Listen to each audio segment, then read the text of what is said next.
Hello there, everybody, and welcome back to Circling South Sports on Converge Media. I am joined by Bel, as per usual nowadays. We have, it doesn't feel as weird as the last few weeks have been, but certainly it's sort of, there's always something going on in our sports. So, with that being said, we're going to go right into it with our Seattle Seahawks news. Yeah, so we'll just dive right in. Not much going on. Of course, it's this off season just started, so we don't expect anything too crazy to be going on just yet. The Seahawks, however, did part ways with their defensive coordinator, Ken Norton Jr., and their defensive passing game coordinator, Andre Curtis. Carroll's loyalty to Norton dates back to USC in 2004, and Curtis had spent the past 7 seasons with the Seahawks. Yeah, this is it's an interesting move, just because I know that, and I'm sure you've seen it. There's been talk about Norton's position as a defensive coordinator ever since he was hired, but it's kind of a head scratching thing to me. Not the move itself, but just kind of the situation, right? Because I mean, if we look back to it last season, the Seahawks were in the top 10 for points against throughout the season, right? And you can't put that all on players, especially when if you're dealing with so many injuries. Right. So it's an interesting decision to have made. It's just, I think I've come to terms with it that if the person that is brought in to take over that role is someone who's definitely qualified, and it's not just the guy that you're taking a dice roll on. It's like, oh, maybe we'll see. Yeah. Right.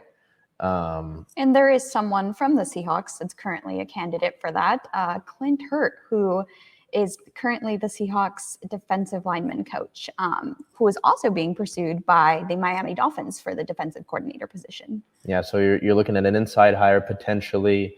I mean, there's some other candidates. I don't think we've interviewed anybody yet, to my understanding. I don't think so. But Wink Martindale, the former Ravens defensive coordinator, could be a guy. I mean, the Ravens were second in points against last season, and they've always been the attacking defensive unit. Sean Desai, Ed Donatel, the Bears and Broncos defensive coordinators, respectively.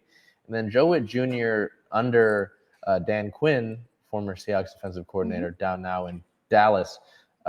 Joe Witt Jr., the Cowboys defensive passing game coordinator. And if you look at the Cowboys secondary, incredible numbers with pass deflections and interceptions, something that you'd hope to see from the Seahawks defense, especially more turnovers. But at least from what I understand, and I don't know how you feel about it necessarily, but I would think it would be smart to just wait for all of the head coaching hires to take place and then just kind of let it sort itself out, see who's available once the dust clears. I agree. Of course, there are several candidates that might change. Think positions might change. Others might get hired in other roles. So I agree. Waiting it out, waiting to see who fits with a team best is probably the best move. Make sure to bring this up is well.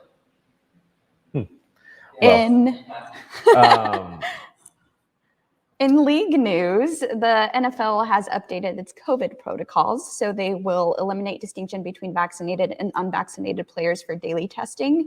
They are also now requiring that players isolate only for 5 days instead of the 10 days following the CDC regulations. So if tested positive, they will also have to, and asymptomatic, they will also have to mask for an additional 5 days upon returning.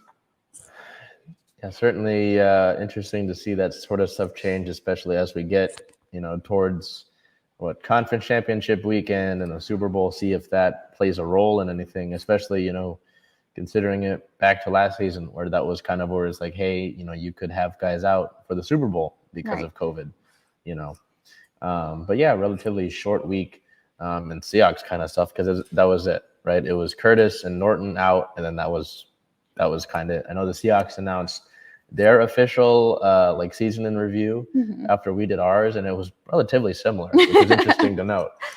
So good to see that. I mean, it's kind of, I don't think there were too many surprises or positions up for like offensive player of the year or MVP. I mean, you really can't pick Russ. It wouldn't fit in. Right.